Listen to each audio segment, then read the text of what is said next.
If at any point, oh, there we go, brilliant, thank you. If let me just get rid of that, sorry.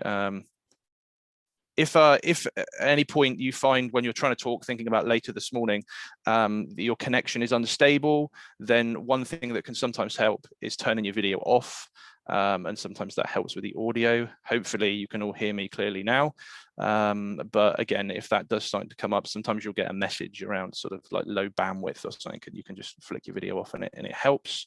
You may or may not understand the use of the chat bar. So along the top of the screen, you'll see you know, kind of a chat bar function, and that way you can communicate with other members of the Zoom room. There is a way of posing questions to the whole group, and it might be that during, for example, either my presentation or Denise in a bit when she talks, you might have questions and you can pop them in the chat bar, and then we can visit those at the end of those presentations. Or you might also want to use the chat bar during the network and sharing part of the event later this morning. So yeah, that's how that works. And there's also an opportunity to send messages to individuals direct. So if you didn't want to put a question in this sort of like the Zoom room chat bar, you can select a particular individual. So if you wanted to ask Denise a question, you know, individually, you can do that function as well. So just a few things about that. I think that's everything regarding housekeeping. So what I'll do is I'll quickly move on to sort of the update from our team, and then I'll be able to pass over to Denise so she can take us through those bits. So first and foremost, over the last sort of 3 or 4 months, a number of businesses have been busy working away towards their awards processes, and Jenny's been working with these businesses, and they've done fantastic in achieving bronze level status for Bailey Partnership Consultants. Seetec also, who achieved their bronze 2 years ago, have gone through their bronze review and have been successful in completing that. So congratulations to those as well. And then finally, Plymouth City Council, who I think it was only back, you know, April at the awards at the conference that we obviously celebrated them achieving bronze level. You know, they're now at silver level status, and I know they're already working towards their gold. So there's been some fantastic work out there. Well done to all those organisations that have achieved it, but also those that might be on the call that are still working towards their different levels of the awards process. You know, so hopefully when we meet again in October, then there'll be even more good news to share regarding people have achieved different levels there. So well done to those organisations.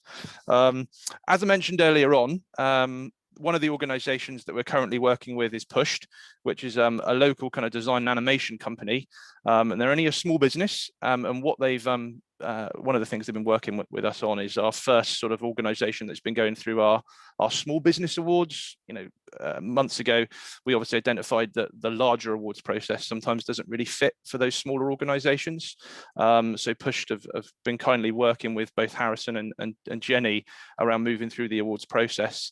And obviously, as part of those conversations, we get to learn a little bit more about what their business does. And when Jenny was working with Karen a few months ago, they were talking about this webinar and talking about the fact that obviously the theme of it is more about sort of disability and incorporating that into the way businesses work. And Karen mentioned that she'd been commissioned to do a sort of a video really that focuses on that, and we thought it might be good to share those videos with everyone today. So what I'm just going to quickly do is stop sharing my screen, and Jenny's going to try and jump in sorry, Jenny, let me just stop sharing and jump in and see if she can share her screen to do these videos. So if technology allows us, yes, morning everybody. Seeing my screen in a minute. Yeah, and fingers crossed it all goes to work. So can everybody see the video screen? Greg, can you see the video? Yep, I can see that. Sorry, Jenny, Lovely, I muted myself. Thank you for inviting me to introduce myself. I'm Karen Meadows, a director and marketing manager at Pushed, an animation and video production company based in Plymouth. Having been part of the tender framework for the Equality and Human Rights Commission for the last couple of years, they commissioned us to produce an explainer animation to help raise awareness about disability on public transport. We designed a bespoke concept for them, which we managed and produced from the initial storyboarding stage right through to the building of all the 2D scenes along with the rig characters.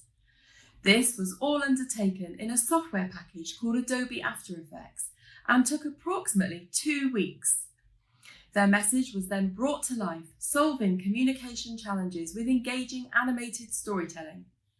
The Equality and Human Rights Commission wanted to use animation for their message, as it provides an engaging platform to deliver complex and sensitive subjects in a desensitised way, which then becomes understandable and digestible for any audience. Animation is a very powerful tool, and this was a fabulous project to be part of.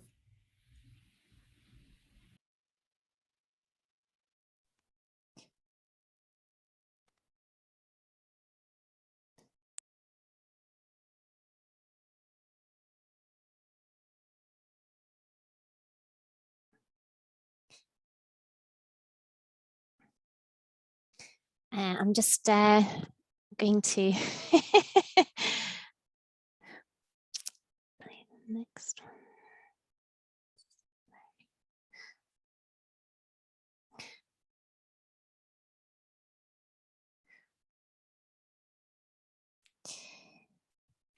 Sorry, I'm just looking for the how to get onto the website.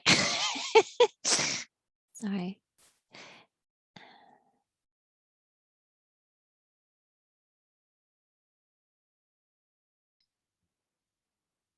That's fine, Jenny. Joys of technology, hey?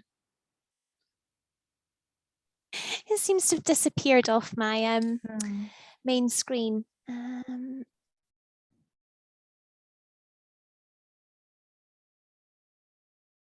can try and share it myself if you want, Jenny. I know it plays better, doesn't it, from the website?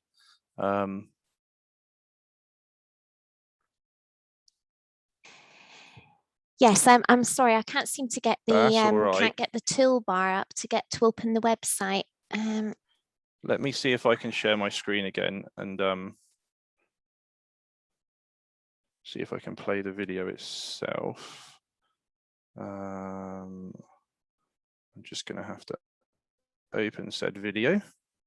These are the joys of technology.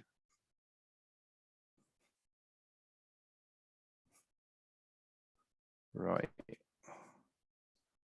So we just saw Karen then obviously talking about how the video kind of came about. So when I've been able to, what I'm hopefully going to do is be able to show everyone the video that they produced. I'm just going to, right, I think. I've got it. Oh, you've got it. Well done, Jenny. We got there eventually. Well, I say that, yeah, so fingers crossed. It's a fab video, so yeah, worth the wait.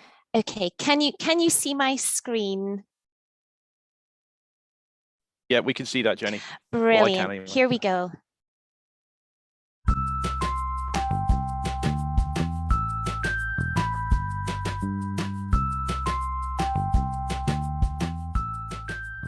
Disabled people have the right to travel on public transport and live an independent life.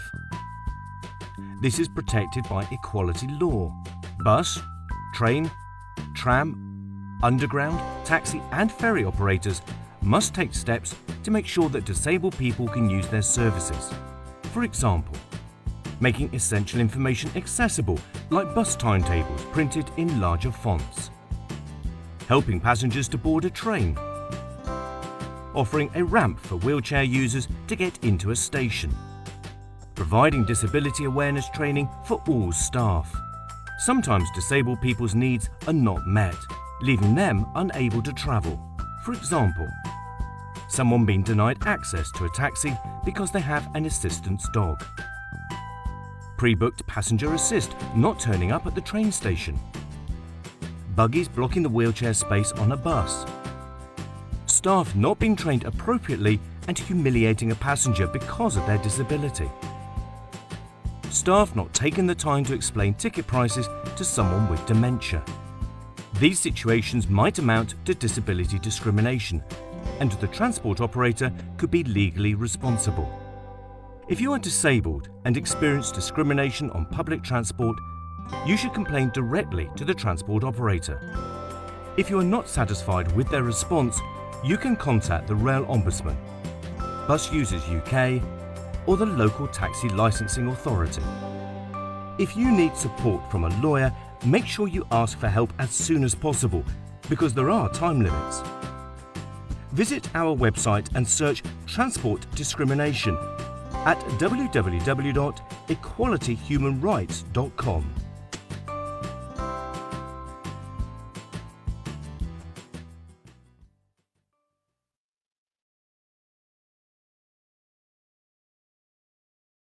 Thank you, Jenny. And thank you, Karen, for sharing that information with us. Again, Karen is on the call today, so if people wanted to kind of get in contact with Karen direct, I'm sure she'd be happy for that to be the case, to understand a little bit more about what Push do. But no, fantastic video, and nice to know a little bit about where it all came from as well. And thank you for sharing those, Jenny. We got there in the end, didn't we? These things are sent to kind of try us. I am now going to attempt to reshare my screen and just finish off my bit of presentation, and then I can pass across to Denise. So hopefully people can see the presentation again when it jumps up as full screen. Things are often a bit slow when you try and jump back into them. There we go. So last few bits from our team regarding some of the training, which I know a lot of you have accessed in the past. We have now returned to face-to-face training.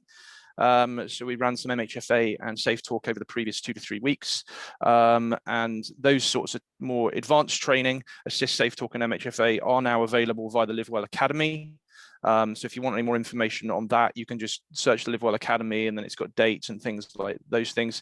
If you're unsure of anything, you know, you've got Charlie and the team that can point you in the direction of those things as well.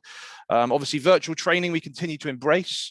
Wellbeing Champions Connect 5, Nita and a colleague of ours are just in the process of trialing some EMEC, making every contact count. And we've also got some newer training, which we've just started to deliver in small numbers: emotional resilience and community suicide awareness. And what we've done, and again, we can send this information out to you after today's event, is put that into a kind of a training pyramid to help individuals and businesses better understand what training might be suitable for what people, if that makes sense. There's an understanding that things like Assist, which is more advanced, might only be applicable for a smaller number of people, as where maybe something like EMEC might be a little bit more applicable for lots of members of your staff and your workforce. So we'll get that information out to you afterwards. Any questions, then obviously come back to us at any point. Linking in with that, myself, Charlie and Nita have been designing a new Wellbeing Champions roadmap. Sorry about the use of roadmap. I thought if it's good enough for Boris, it's good enough for me. And we're hoping to sort of, I suppose, start kind of like taking that out to existing Wellbeing Champions over the coming months. It won't be something that we're in a position to sort of, I suppose, open up to everyone all at once, because within that roadmap are additional training offers. And it's just making sure that we've got that capacity to be able to link with those training offers. But hopefully over time, it'll be something everyone will be able to access. And then a few future dates for the diary. We've obviously got September around the corner. I know Aaron's on the call today from Active Devon, and it might be later on this morning. We may have a bit of a conversation about that. It may be evolving slightly this year, but nothing's quite been agreed as yet.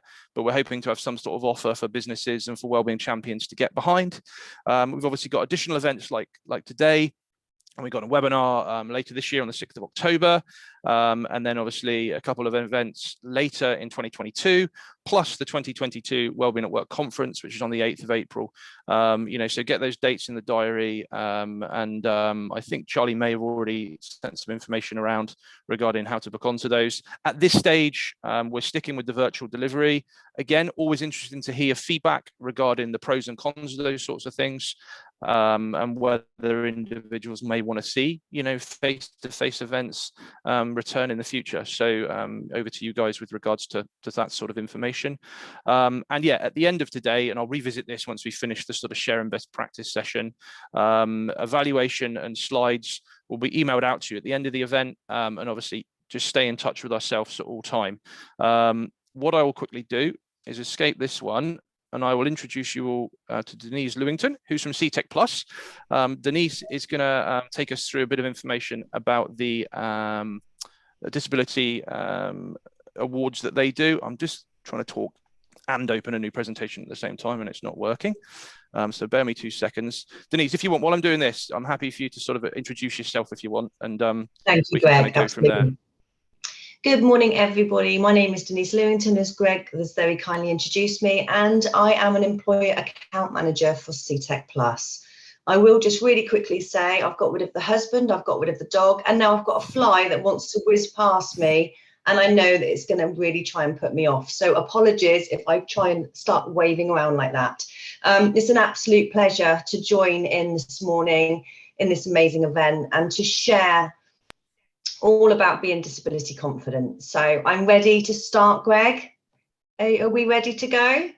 Can you see that okay, Denise? I suppose it's difficult. Thank you, Greg. That's wonderful.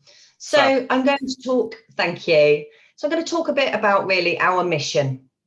And our mission is to inspire and empower people in work, life and well-being. Next, please, Greg. Thank you. Disability confidence. So disability confidence is a government scheme that will help you to embrace the talents that people with disabilities and health conditions can bring to your workplace. As a disability confident leader, Seetec Plus can help you to sign up to be disability confident. What does it look like? So you will receive a certificate and a logo to use on your website and marketing materials. And you will actually, I think, after this presentation, start noticing how many companies do actually carry that logo. The scheme has 3 levels designed to support you every step of your disability confident journey. Can I go into the next one, please, Greg? Thank you. So why should you bother? Well, the first thing is you'll get absolutely brilliant employees. You'll get the skills and the labour gap, a wealth of an untapped skills, aspirations and talent. You'd be amazed. We've had scientists, you name it. It is unbelievable. You really get the loyalty because they're so grateful in a way that you will always have that lifetime loyalty. You'll get the commitment from them and safety conscious. So CSR, mirror your customer base. Now, I've looked into a little bit more into this, and there is evidence to suggest that a commitment to CSR can positively affect a company's finances. Now, I found that really, really interesting. Going on to the Purple Pound, spending power of £280 billion. So on to the next one, please, Greg.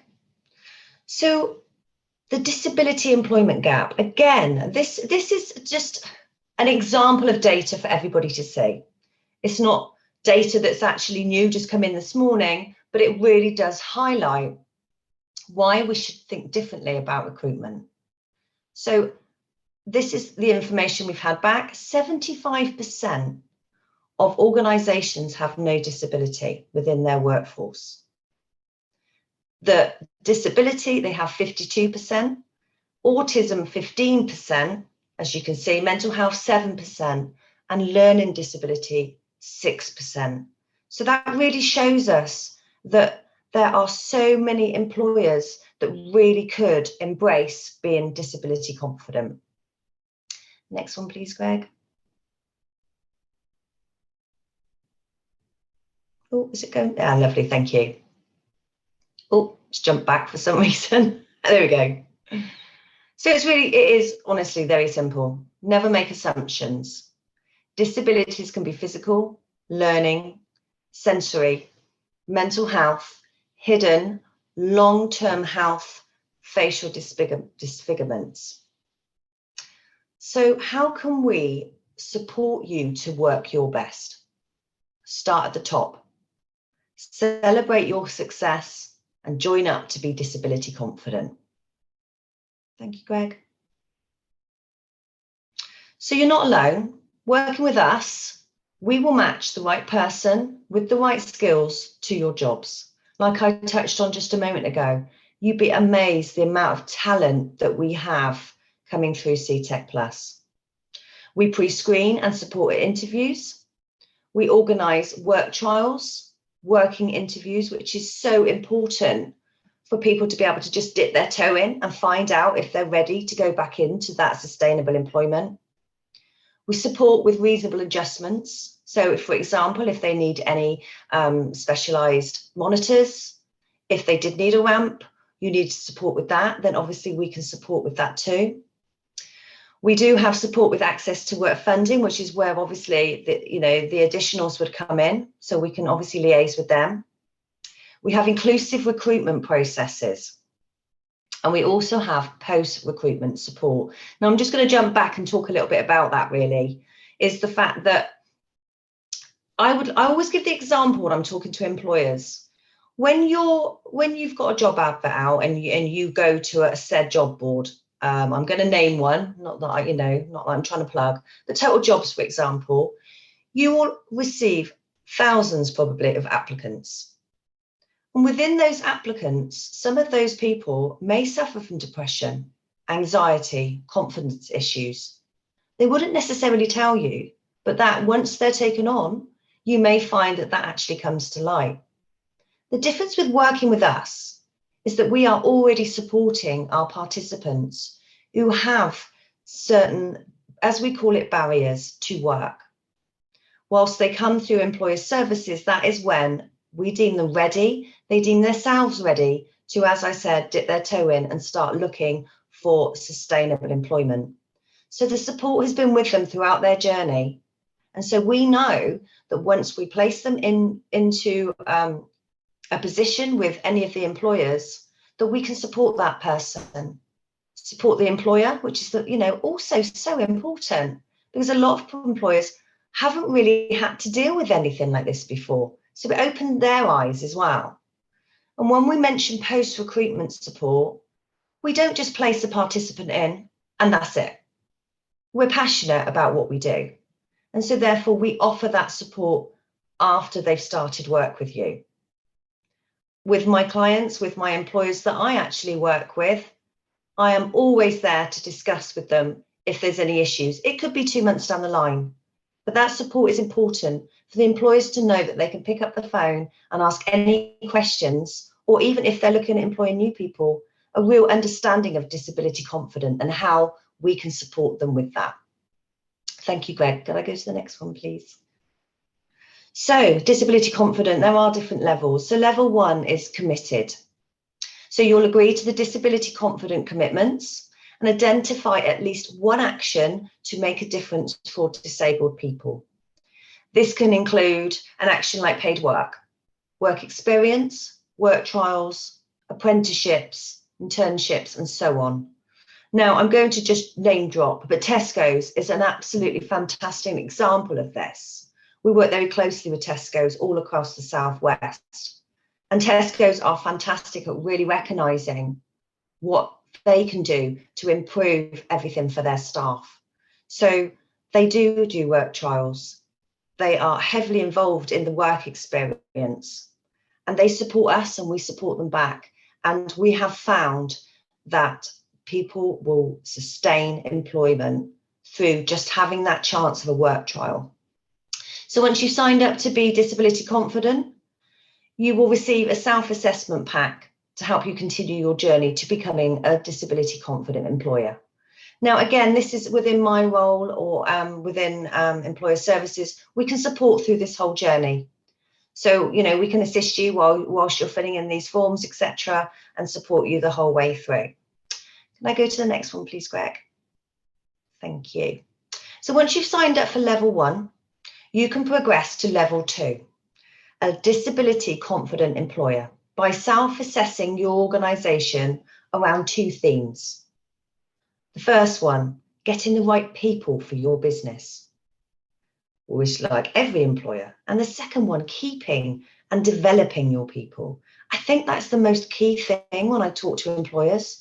We know through everything that's gone on at the moment that people are really unsettled, and they know and they need that reassurance that actually they're going to be supported by their employers. So disability confident employers are recognised as going that extra mile and make sure that disabled people get a fair chance. Once you've completed your online self-assessment, which I said we can assist you with if you'd rather, you'll be registered as a disability confident employer for 3 years. You'll receive information on how to become a disability confident leader. And the next one, please, Greg. So level 3, to be a leader. By stepping up to become a disability confident leader, you'll be acting as a champion within your local and business communities. To reach this level, you need to have your self-assessment validated by someone internally, Seetec Plus. Provide a short narrative to show what you have done or what you will be doing to support your status as a disability confident leader. You will confirm that you're employing disabled people. And don't forget, going back, disability can show in all different forms. Report on disability, mental health and wellbeing by referring to voluntary reporting framework. Once you're recognised as a disability confident leader, you'll be registered again for 3 years. And the next one, please, Greg. So what I'm saying to all of you, and I'm really crying out, this is a conversation I have on a daily basis with employers, and the amount of employers that really didn't know about this and are so, since COVID-19, they are so open to all of this. It's fantastic. So what I'm doing is I'm calling all of you really to have a think, talk to your managers. If you have that opportunity to sign up yourself, get in contact with me. You can call me by phone. You can email me if you find that's easier. I can also send you, or Greg or and his team can forward my details with this slide across to you. Read up on it, and I would absolutely love it if you could embrace and sign up to being disability confident. The next slide, please, Greg.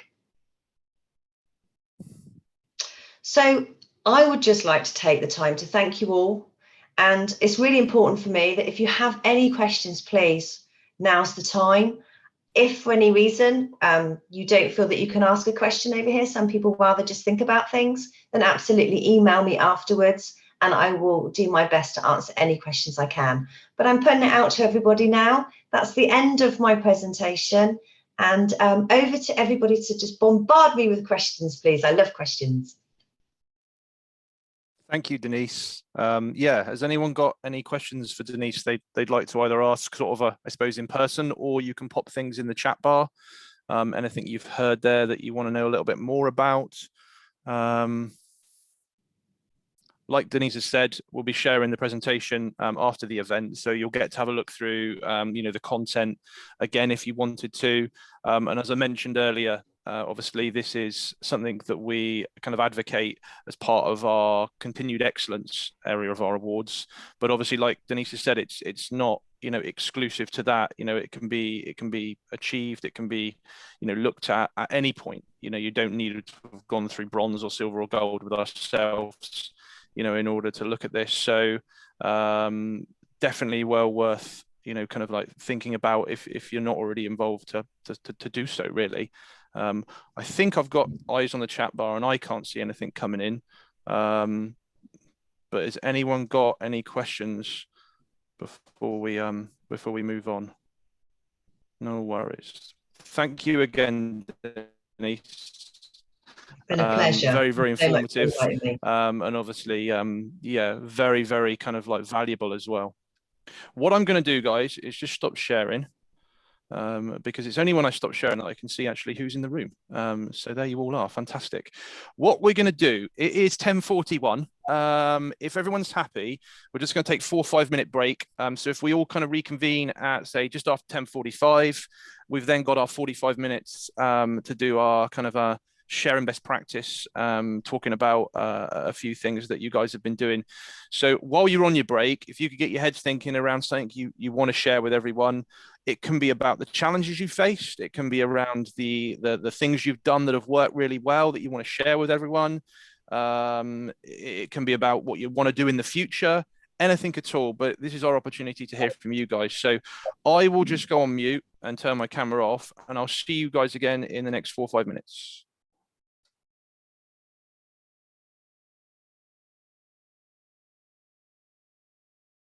You know, the weekly bulletin that might come out from the comms teams. So yeah, anyone else got anything on that sort of thing? I suppose I should put my hand up. It really resonates with me because obviously the dockyard, it's like the epitome of both sides of it all. It's an organization of 7,800 people.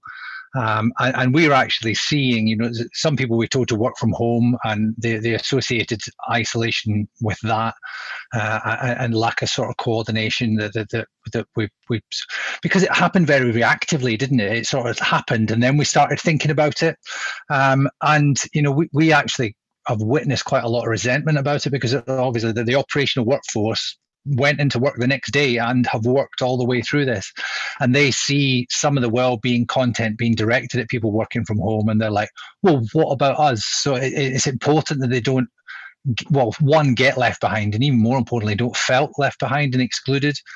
So it definitely resonates. Gemma, yeah, definitely. It's thinking, how can I get that content to those people, especially the ones that, one, don't have PC access, and two, their only interaction with work is through the line management. So it's completely incumbent on, if the line manager talks about well-being, etc., great. If they don't, it doesn't exist. So it's really, how do we educate that part of the workforce to be more mindful of the kind of things we're talking about, especially in this current situation, because it's unprecedented. So yeah, definitely resonates. Yeah, I think don't have an answer, I'm afraid. No, I think there's an opportunity as well when you're doing those. We're calling them wellbeing pop-ups. Is that we can try and engage staff to complete the survey, but also I have a bag full of resources. So it's an opportunity for me then to signpost them to anything relevant that they may be seeking help on. So I try to maximize those engagements as much as possible, but definitely, yeah, I agree with you. It's quite difficult, isn't it, to capture those people that aren't sat in front of the computer. This afternoon, for example, I'm going to Western Mill, and I'm going to be talking to the burials teams, who just, they spend all day with a spade in their hand and don't sit in front of the PC. So it's really important for me to make sure we, you know, capture those guys as well.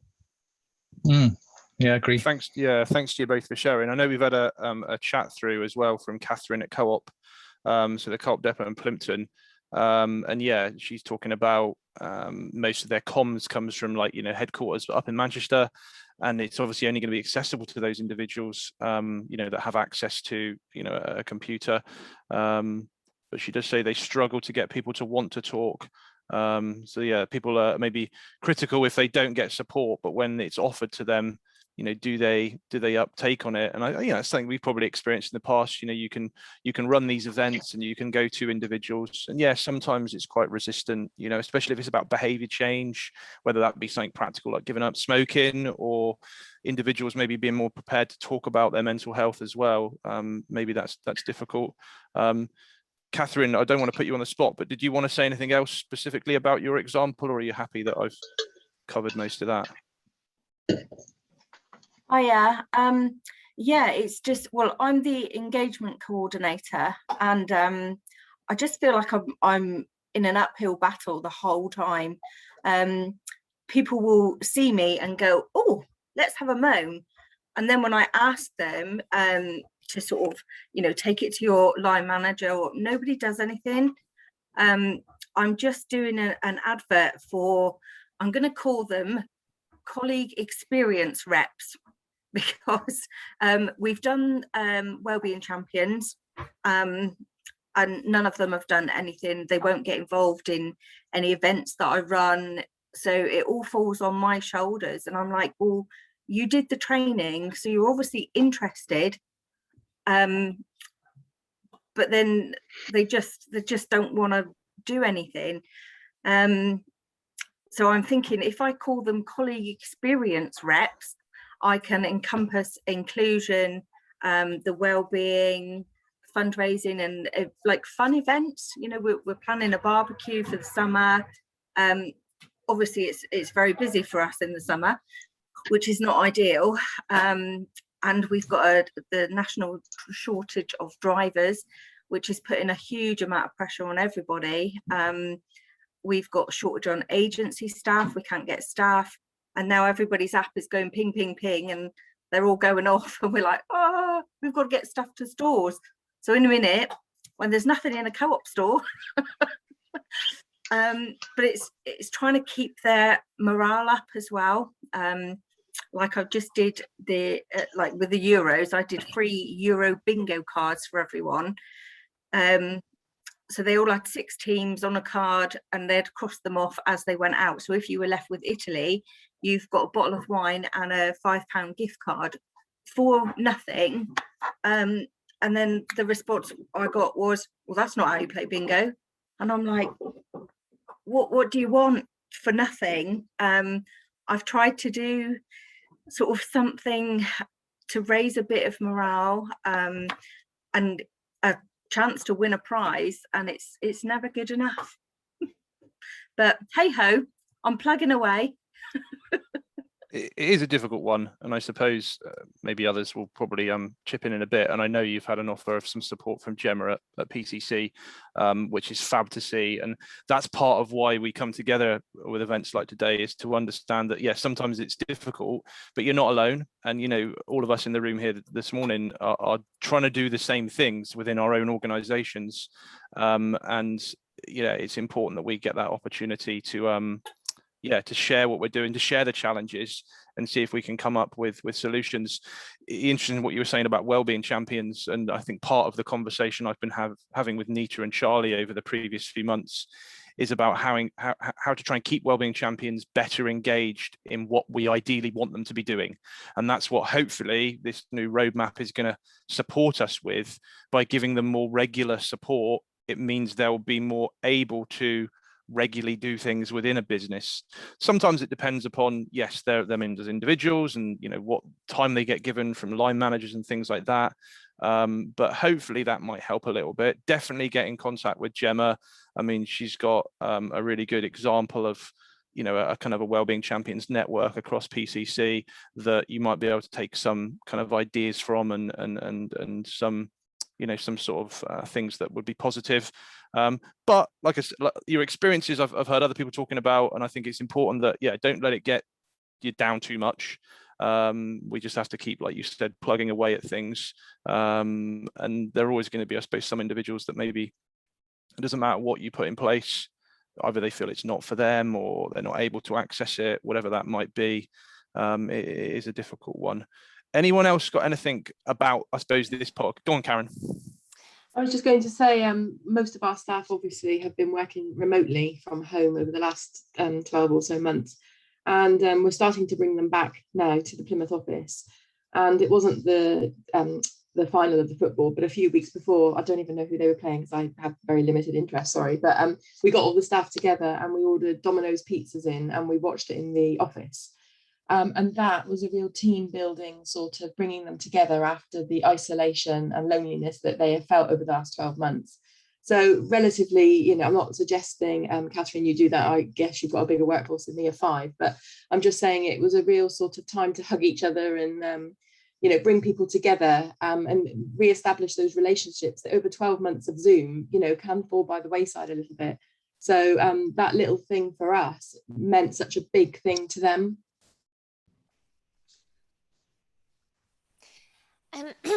That's great, Karen, and it's good to hear. Oh, microphone. I was going to say, Karen, that's great to hear, and you know, it's lovely when people can get together. We've actually got an inclusive event for our whole team next week, where we're doing a wellbeing walk, and we're actually going to see each other all for the first time. I haven't seen some people since March, I think February, March last year, so really looking forward to it. Wellbeing walk, bring your own picnic. quite a cheap, easy event to organise, and the weather's looking good, which is great. I just wanted to say that if any businesses would like any extra support from us, so if you have a Wellbeing Champions meeting, we're we're very happy to attend that. And that might, you might find that that is motivational. You know, we can come along with some hints and tips. You could base it around a topic, and we could maybe bring some resources to that. So if you did want us to become more involved in a sort of wellbeing champion meeting or any other wellbeing network meeting that you've got going on in your business, then please do let us know, because we would be happy to come and support you at those meetings, which may help. And obviously, if you have colleagues that want to attend these webinars, that's a great thing to invite them to attend as well. Or you can post it out, we record it onto YouTube. So again, it's something that you can share with colleagues as well. I know it's difficult if people are just not in the right frame of mind to start engaging and sort of motivating and things, but sometimes if you can just find one or two people, particularly if you're in a large organization that can influence others, and then you know, that's great. And we do have a lot of training courses to help support that. You know, Connect 5, which talks about healthy lifestyle messages and how you can just make some basic changes to help other people. Again, these are things that you can access. So please do let us know, and we can see what help and support we can give you. Thanks, Jenny. Could Anyone I just else? add something that's been really proved to be really well, going down well with us? Because obviously with the organisation that we work in, then we've got a lot of participants that aren't in the greatest of places. And I did find with the coaches and advisors that, you know, we were finishing our day, and it was quite tough on us, as we all felt it. So what we did within our own teams is we set up a WhatsApp group. Now, this has probably been thought of many a time, but everybody generally has a way of communicating through WhatsApp or something like that. And it was just a case of like, how you doing? Put a joke in there, you know. And sometimes if people aren't in offices, WhatsApp's the easiest way. You know, it's free.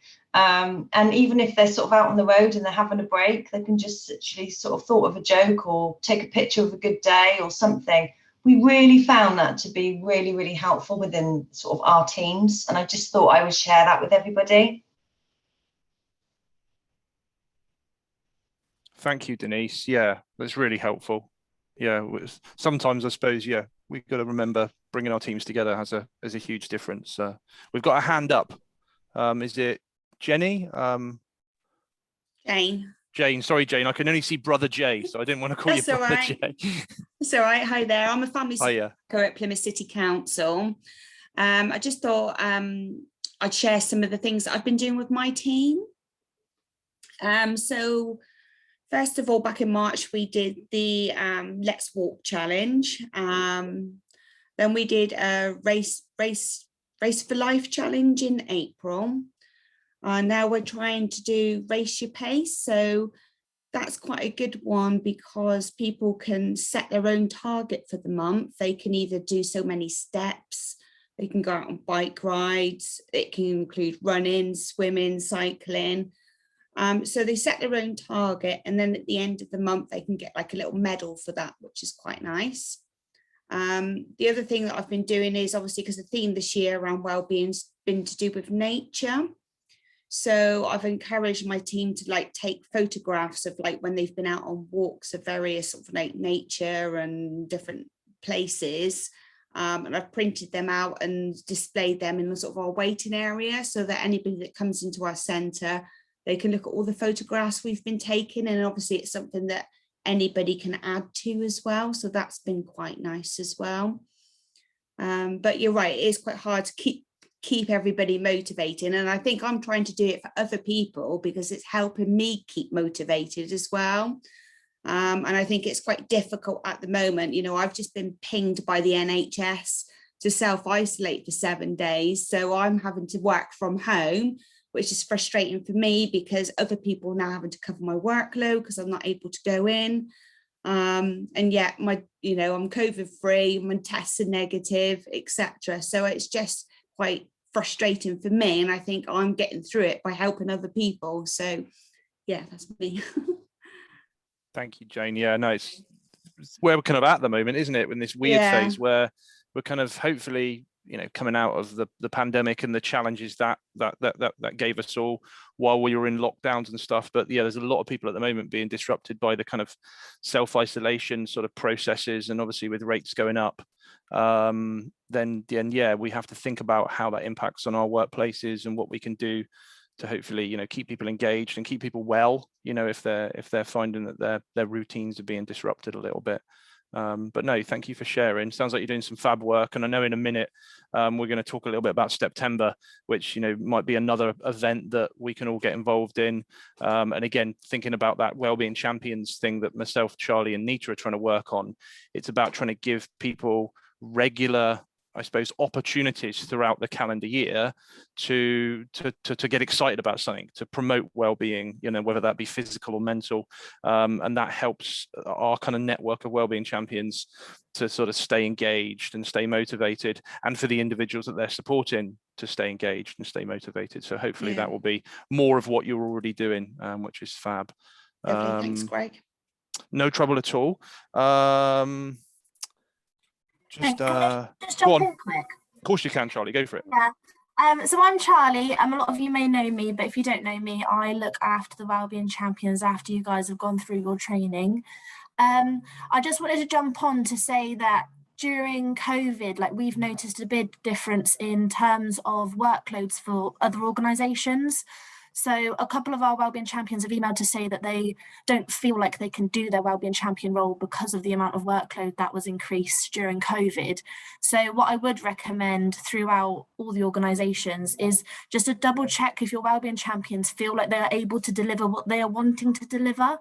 Obviously, there's no pressure from us. We've always said that, it's the tiniest things that make the biggest difference. We do not expect grand events and all those sort of things, but it's what they're expecting of themselves. Because I've had one chat with someone, and they were saying that they there's another Wellbeing Champion that's doing all these events and organising all this stuff, but they just don't have the time. And I was like, well, just because that Wellbeing Champion's doing that doesn't mean that you need to do it as well. Your team might be slightly different, especially if you're working from home.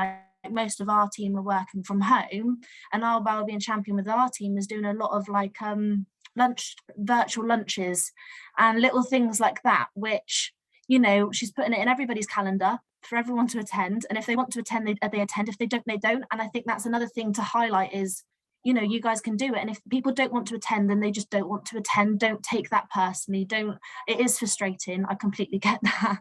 But it's one of those things where people will engage when they want to engage. And again, because we are virtual, we don't know what's going on around in people's personal lives. We don't know how busy they are in their own lives. So that's the other side of thing as well. But now we are opening up. Obviously from Monday, everything's changing. So I would really, really encourage that if you are able to, within your own small teams, or even just people that you're close to in work, to meet up and have a picnic at lunch. And the other side of it is that you guys being Wellbeing Champions, that means that your business is bought into this. So your business is allowing you to do that activity. They are buying into a program which allows you to promote workplace wellbeing.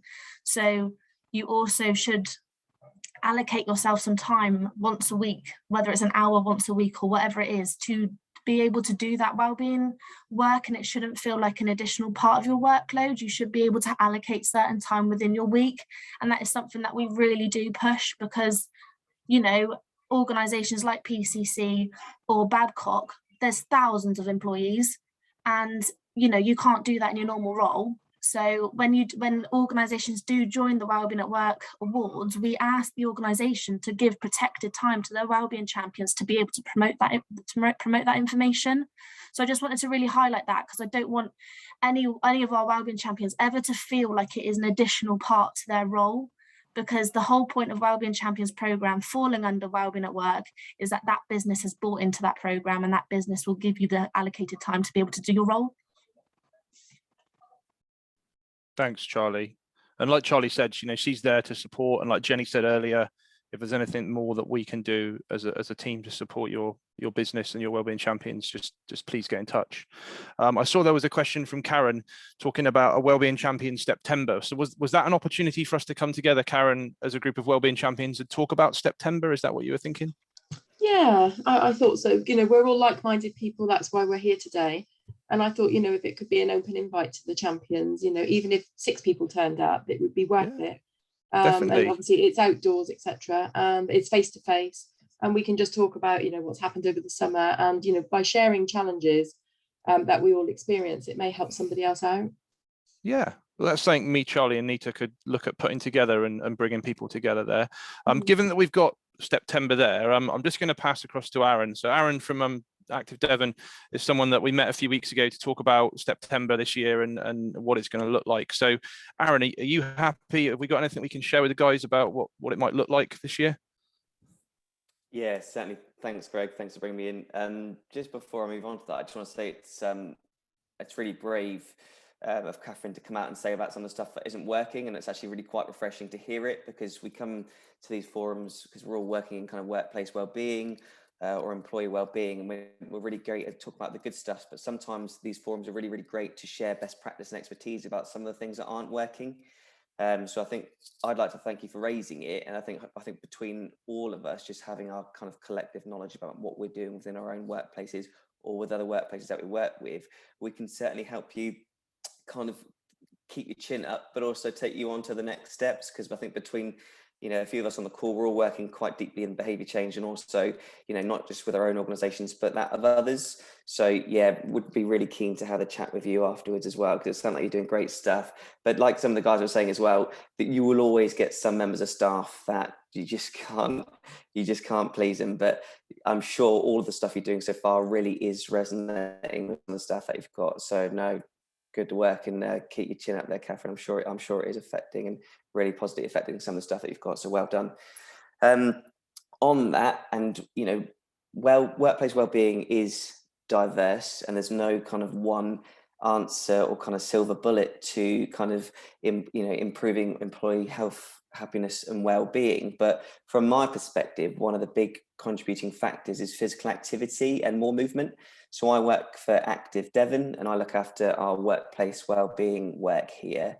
And we're very much around kind of inspiring and enabling people to be more active during the working day, because there's plenty of science around improved levels of physical activity linked to higher levels of well-being, staff happiness, better employee retention, and a whole host of other kind of return on investment advantages for the business as well. Part of the work that we do is also some big workplace challenges. So a couple of the ones have been mentioned today around Let's Walk and Let's Move, but also September. So I'm now taking on sort of the September for this September, which I'm really looking forward to.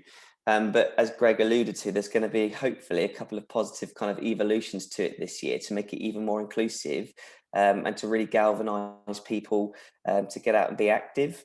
And kind of Charlie's alluded to it as well with the champions here. And Karen, you just mentioned it there around kind of what can we do as champions. And that's something I'd really like to bring in this year, is around, we have within lots of different workplaces throughout Plymouth and throughout Devon, a really good network of champions. And I'm really keen to put a challenge out to these champions around a call to action for these people to really support and encourage and motivate some of the people that are maybe less active within their organisation to become a bit more active throughout September, but also on their terms. And that also includes now a bit of an evolution. So September traditionally has all been around kind of solely focused on steps.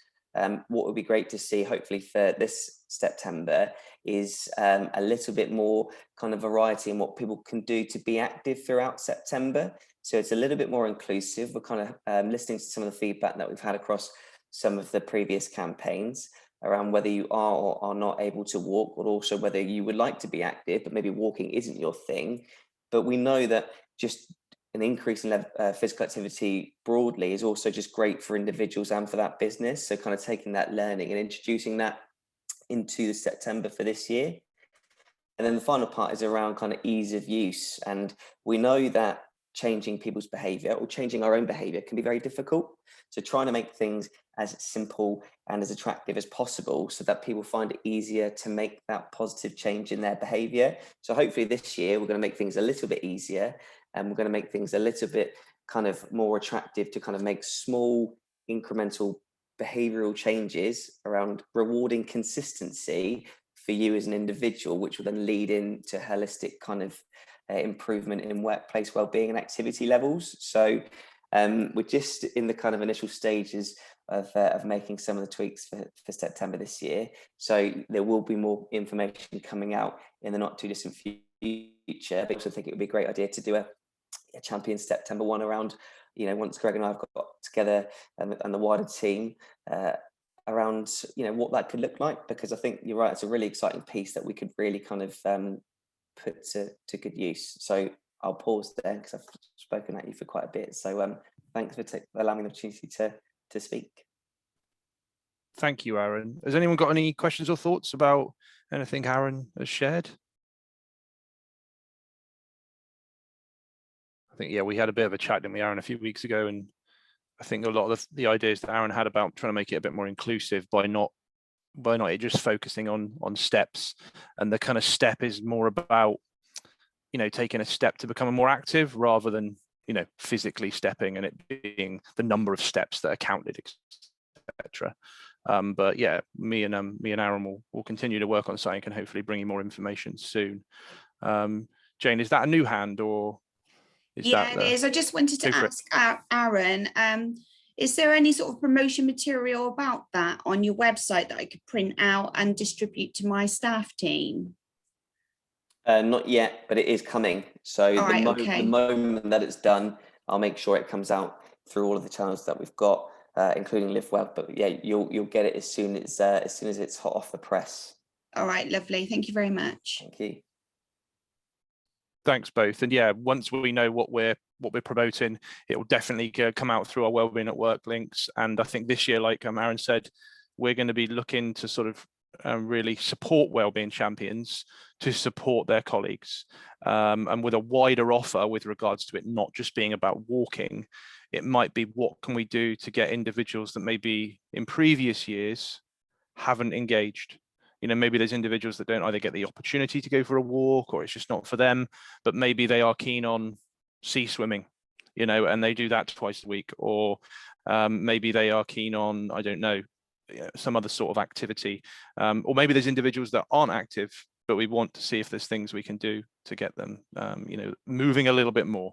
So yeah, watch this space for some more information from myself and Aaron over the coming weeks, and hopefully that will be an exciting thing to get involved in. And I love the idea of, I know it's walking again, but getting the wellbeing champions together. We'll organise a walk for wellbeing champions to come together across Plymouth, and yeah, we can, one, become more active, and two, kind of share some ideas and see each other in person. So right, any other kind of things that people want to share, ideas, challenges, like what we brought up? Scott, go ahead.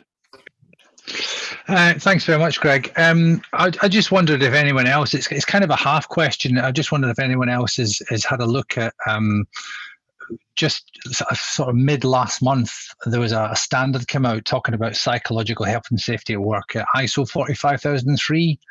I'm kind of looking at some nods. Some people are nodding about it. You might be interested in having a look at it, and the reason I'm talking about it is it really talks. It's not just a document on how to develop psychological safety, health and safety at work. It also, they have some podcasts available, some online training, etc., etc. And some of the stuff that has made me look at it is, if we think about the way we approach our workforce and providing mental health first aiders and wellbeing champions and stuff like that, it's actually like the second or third stage in an integrated wellbeing approach, and the other part of it is that primary stage of how do people get, so the big sort of injuries, psychological injuries we see at work are stress, depression, anxiety. That's certainly what we are seeing as well as an organisation. Since we started measuring it, we're seeing stress, depression, anxiety. Haven't got the figures that the national figures have, but I've seen the national figures that 57% of absences are caused through psychological means, which are stress, depression, anxiety, which sounds scarily high to me, and very different from my figures. However, probably different because people are lying to me about why they're off. They're probably saying they've got a cold when they don't have a cold. But anyway, the reason I'm sort of advertising it is just have a look at it. And I think a lot of our content for well-being, it comes from an HR perspective. I hate the term HR because humans aren't a resource, but it comes from that perspective, whereas some of it has to come from the health and safety perspective as well. So it's actually, how do we engage with, if we are health and safety professionals, how do we engage with HR? And if we are HR, how do we engage with health and safety professionals? Because it actually sits in both camps. It's not about, oh, if you're stressed or have anxiety, that's your problem. Because to be honest, the organization is probably, could be creating it and probably isn't helping, especially in this situation where we told everyone last year, go home, work from there, or et cetera, et cetera. So it's just about, how can you talk with other parts of your organization on how you can move it forward. And I suppose it links to, Catherine, you were saying, your wellbeing champions don't want to do anything. And I think fundamental to that is what do they want to do? What do people want? Because I've got brilliant ideas on how we can look after our wellbeing, but they're Scott Young's ideas. And my ideas, while great, somebody else might be like, I'd rather eat my own feet than go for a cold water swim. And I get that. You're wrong, but I get it. And it's about what actually do people want to do, and what can the organisation do for that. And the other thing I was going to say, I really felt for you, Catherine, when somebody, you arrange a competition and somebody complains about it. Not everybody complained. You had that complaint, but not everybody complained about it. So there's probably 80% of people went, oh, fantastic, a freebie or whatever. So don't let the people get you down. I paused there, said people, but yeah, that was the only sort of thing I had. I'm going to put there's a couple of training programs. I'll put it onto the chat. Have a look at it if you want to have a look at it. But it's something I'm looking at the moment. So if you want to talk about it, give us a shout. Thanks, Scott. Yeah, pop them in the chat and people can kind of collect them. I think we have a way of obviously sharing the chat as well with individuals afterwards. So yeah, if you do miss anything, then hopefully we'll be able to get you that information. And if you're unable to get hold of people off the back of today, but you want to speak with that person, get in touch with Charlie again, and she can, with individuals' permission, which I'm sure everyone here today is fine with, share email addresses so people can get in touch. Because that again is one of the main reasons of us coming together to make sure people know that you're not alone in this sort of work, and we're here to support each other. We are a network of wellbeing champions, or we are a network of businesses that obviously are proactive in their approach to staff wellbeing. And I think the more opportunities that we get to come together and to talk to each other, not necessarily just events like that we've organized like today, but to stay in contact with each other sort of in between these sorts of events as well, has such a huge value to it.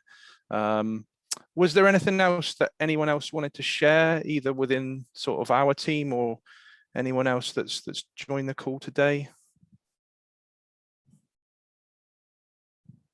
Okay.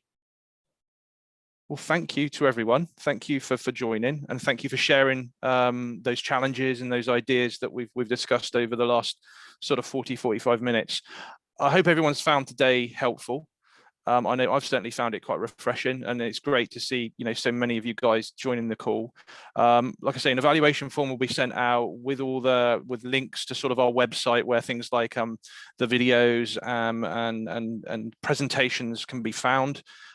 As Jenny and Charlie have said, please stay in contact with us. If you have any questions or ideas, then we're keen to hear those, whether it be around things we can do in addition to these events, but also if you feel these events would benefit from a different feel or a different organization, we're very flexible in changing them in the future.